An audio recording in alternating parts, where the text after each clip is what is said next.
Sometimes closeness feels louder than loneliness. A message left unread. A hand almost held. The heart wants connection, yet the body stiffens, cautious.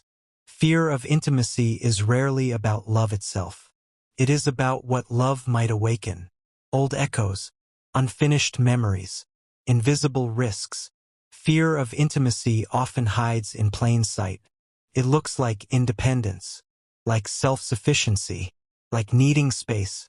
Yet beneath the calm surface, there is a quiet tension, a pull toward others, paired with an instinct to retreat. Connection feels warm from afar, but overwhelming up close. So distance becomes safety, not because closeness is unwanted, but because it feels unpredictable. This fear rarely appears without history.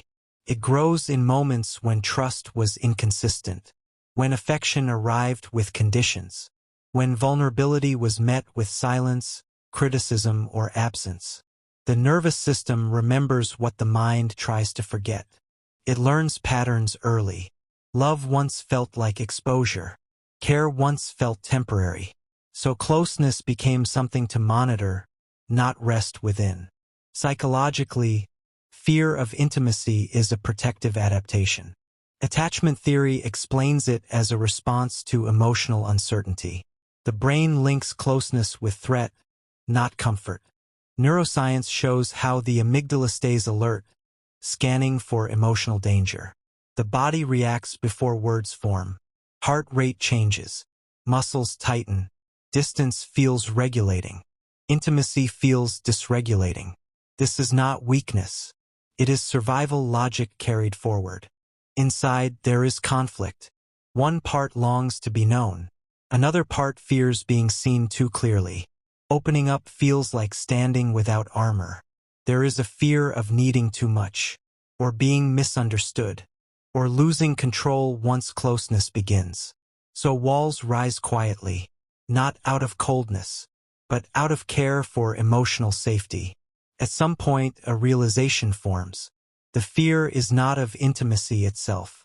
It is of repetition, of past pain replaying itself in a new setting.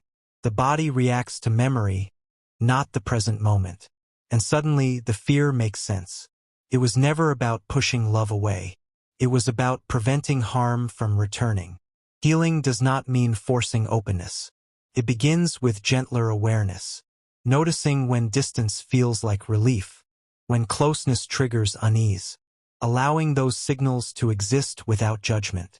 Slow trust forms when the body learns that presence can remain steady. That connection does not always disappear. That intimacy can be paced. Safety over time becomes an experience, not a theory. Fear of intimacy is a language the nervous system learned long ago. It speaks in hesitation, in pauses, in careful distance. But beneath it lives a quiet hope. That closeness can feel calm. That being seen does not require losing oneself. And slowly the heart begins to believe. That connection does not have to hurt, to be real.